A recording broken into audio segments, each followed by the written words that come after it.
Hello friend, જય શ્રી કૃષ્ણ, રાધે રાધે। જો તમે આવો મસાલા પાપડ જોયો હશે હોટલમાં, અને આજે મેં હોટલ જેવો જ મસાલો પાપડ ઘરે બનાવી દીધો છે। મારા બાળકોને બહુ જ ભાવે છે અને તમારા બાળકોને પણ હોટલમાં ભાવતો જ હશે। અને મોંઘો દાટ એવો મસાલા પાપડ હોટલમાં લગભગ 70થી 75 રૂપિયાનો એક મળે છે, એ આજે આપણે ઘરે જ બનાવી દઈશું।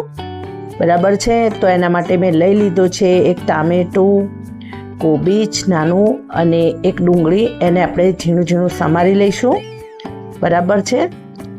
તો જો મેં ચોપરમાં ચોપ કરી દીધી છે ડુંગળી અને કોબીજ, અને ટામેટાને મેં અલગથી સમારી દીધું છે ઝીણું ઝીણું।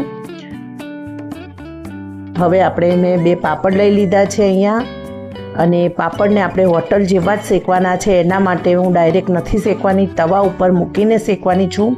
તો તવાને સૌપ્રથમ એકદમ ગરમ લાઈ જેવો કરી દેવાનો છે આપણે, અને પછી એની ઉપર પાપડને શેકવાનો છે।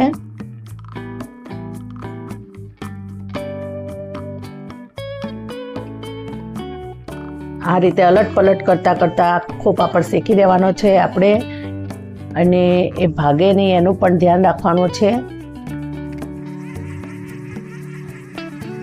જો હવે આ પાપડને આપણે સીધો જ રહે એ માટે મેં પ્લેટમાં મૂકી દીધો છે, અને અહીંયા બીજો પાપડ પણ મેં શેકવા લઈ લીધો છે।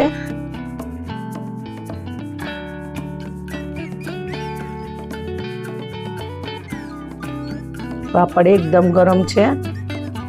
જો હવે આપણે સમારેલી કોબીજ અને ડુંગળીની અંદર થોડું કારા મરીનો પાવડર નાખીશું, અને થોડું મીઠું એડ કરીશું, કારણ કે કોબીજ છે એટલે થોડું વાયુ કરે આપણને, અને એમાં પણ કાચી કોબીજ છે એટલે વાયુ કરે, એટલા માટે આપણે કારા મરીનો પાવડર અને થોડું મીઠું એડ કરીશું, અને એનું આ રીતે કોટિંગ તૈયાર કરી દઈશું।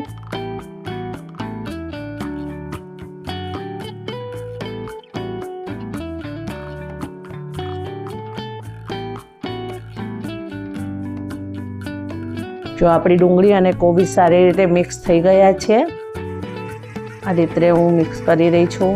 હવે પાપડ ઉપર આપણે સારી રીતે પથરી લઈશું।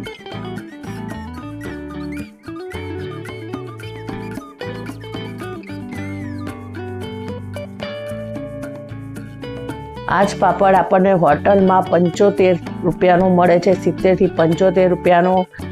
તો આપણે પાપડ આ રીતે ઘરે બનાવીને બાળકોને ખવડાવી શકીએ, જો બાળકોને ભાવતો હોય તો। મારા બાળકોને તો મસાલા પાપડ બહુ જ ભાવે છે, એટલે આજે હું એમને માટે આ મસાલા પાપડ તૈયાર કરી રહી છું, તો હું તમારી સાથે શેર કરી રહી છું। તો તમે પણ આ રીતે મસાલા પાપડ ઘરે જ બનાવીને બાળકોને ખવડાવો અને એન્જોય કરો, અને વિડીયો ગમે હોય તો લાઈક શેર સબસ્ક્રાઈબ કરો। આવજો, જય શ્રી કૃષ્ણ।